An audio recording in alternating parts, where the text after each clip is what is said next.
আসসালামু আলাইকুম। আজকে আসলে দেখাচ্ছি আমি যে এরিয়া দিয়ে যাচ্ছি এটাকে বলে জামাইকা এস্টেট। আমাদের নিউ ইয়র্কের সবচেয়ে এক্সপেন্সিভ বাড়িগুলো এখানেই। তো আমাদের এখানে বাড়ি কেনার এবিলিটি নাই, আমরা এর আশেপাশে থাকি। তো আজকে চলে যাচ্ছি বাচ্চাদেরকে নিয়ে কানিংহাম পার্কে। ওয়েদারটা খুব ভালো, কিছুক্ষণ বাচ্চারা পার্কে খেলবে, তারপর চলে যাবো আমরা একটা নতুন রেস্টুরেন্টে খাওয়ার জন্য। তো আমাদেরকে কানিংহাম পার্কে যেতে হলে আমার বাসা থেকে জামাইকা স্টেটের মাঝখান দিয়ে যেতে হয়।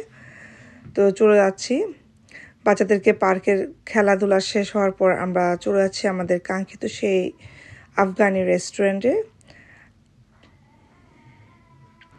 কাবুল কাবাব হাউস।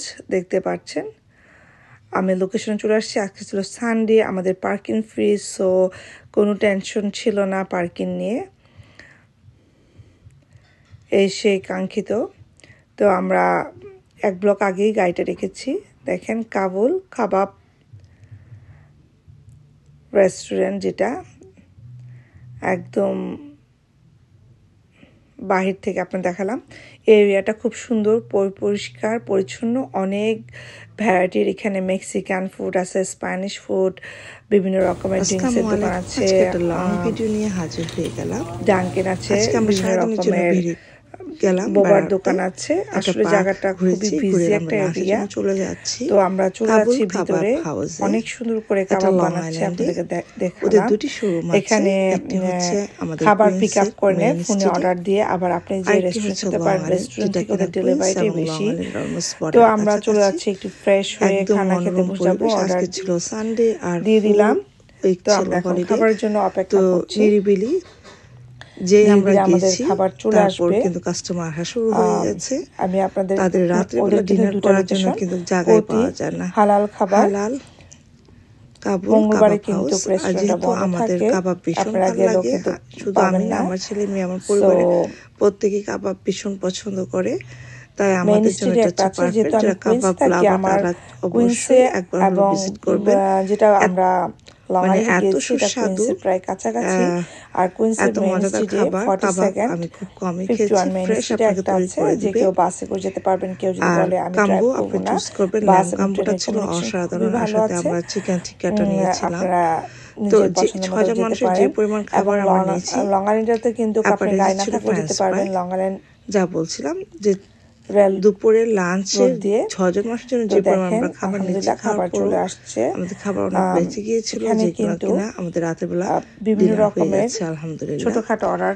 তো টমেটো বারবিকিউ নিয়েছিলাম, টমেটো হালাফেনো, তারপর ছিল ক্যারট এবং মজা ছিল, ল্যাম্ব, গ্রেপসের একটা কমিউনিকেশন। সো আপনি চাইলে অ্যাড করে নিতে পারেন, চাইলে সেপারেট ভাবে চিকেন কাবাবটাও, চিকেন টিক্কা কাবাবটাও খুবই অসাধারণ খাবার, অসাধারণ। আর আপনি যদি স্পাইসি বলেন তাহলে এখানে আমি দেখলাম বিভিন্ন দেশের মানে বিভিন্ন ভ্যারাইটির পিপল আছে। সো আপনি লং আইল্যান্ডে আপনি যদি ঝালতে বলেন তাহলে ঝালের পরিমাণটা বাড়িয়ে দিবে। আদারওয়াইজ খাবারটা ছোট বড় সবার জন্য সেম, মানে ঝাল খাওয়া সহনীয়। খুব কাবুলের ফ্লেভার এবং খাওয়ার রাইসটা হচ্ছে কিউমিন রাইস, যেটা অসাধারণ, একদম পারফেক্ট।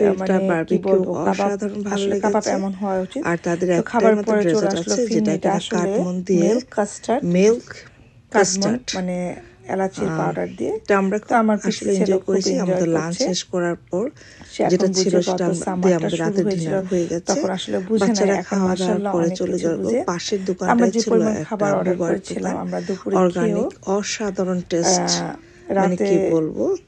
আর আমাদের বাসায় এবং তার পাশে কিন্তু ডাঙ্কিন, মানে সব ধরনের food, all kind of food and restaurant গুলো একই জায়গাতে। তো যে যে ধরনের খাবার খেতে পছন্দ করে ইজিলি ভাবে ক্যাচ করতে পারে। শপিং মল আছে, আমার ছেলে মেয়ে ভীষণ পছন্দ করে। বাচ্চাদের চেষ্টা করি ওদের পছন্দের বোবা অর্ডার করার পর আমরা ডাঙ্কিন থেকে একটু কফি নিয়ে বেরিয়ে গেলাম জন বিচের পাশে ছিল বোবা। তো আবারও বলছি, যারা ঘুরতে পছন্দ করে এবং খাবার খেতে পছন্দ করে, ট্রাভেলিং প্লাস ফুড লাভারদের জন্য অসম্ভব পছন্দের একটি জায়গা কাবুল কাবাব। মানে হার্ড ছিল না, খুব সফট টাইপের একটা, মানে ভিন্ন স্বাদের ছিল। তো আমরা ওখান থেকে চলে যাচ্ছি বিচের দিকে, আমরা জন বিচে যাব। এটা একদম আমাদের এই সামারের ফার্স্ট আমাদের বিচ, মানে আমাদের বাইরে যাওয়া হয়েছে কিন্তু এই প্রথম আমরা বিচে নেমেছি। এখনও সবগুলো ফিল্ড ওপেন হয়নি, এন্ট্রান্স সবগুলো দিয়ে যাওয়া যাচ্ছে না। যাওয়ার পরে বুঝতে পারলাম মাত্র 2টা ফিল্ড ওপেন আছে। অনেকে কাইট ওড়াচ্ছে ওখানে। পাহাড় এবং সমুদ্র দুটার কাছে যখন আমি যাই না, তখন আমি স্তব্ধ হয়ে যাই। পাহাড় কত বড় হতে পারে উজাড় করে দিচ্ছে, আর এদিকে সমুদ্রের বিশালতা, তাদের গভীরতা তো বিশালতার গভীরতা পরিমাপ করা একদম যায় না। আমরা মানুষ যদি সেরকম সাগরের মতো বিশাল মনের অধিকারী হতাম, তাহলে কিন্তু আসলে অনেক কিছু করা সম্ভব ছিল। সমুদ্রের গর্জন খুব ভাল লাগে। অনেক পদচিহ্ন এঁকে দিচ্ছিলাম, আর সমুদ্রের ঢেউ এসে সে আমার পদচিহ্নকে মুছে দিচ্ছে। আপনার মধ্যে কোনো কালি থাকতে দিবে না, সব কিছু দূর করে দিবে। ভীষণ ভালো লেগেছে, ভালো লাগার একটা দিন ছিল। ফ্যামিলি আউটগোয়িং, আসলে পরিবারের সবার উচিত নিজের সাধ্য অনুযায়ী, সামর্থ্য অনুযায়ী, খুব বেশি পয়সা যে খরচ করতে হবে তা না, নিজের পরিবারকে সময় দিয়ে নিজের সন্তানদেরকে নিয়ে ঘুরতে বেড়ান। দেখেন বাচ্চাটাও কি খুশি হয়েছে। তো ধন্যবাদ সবাইকে। ভিডিওটি কেমন লেগেছে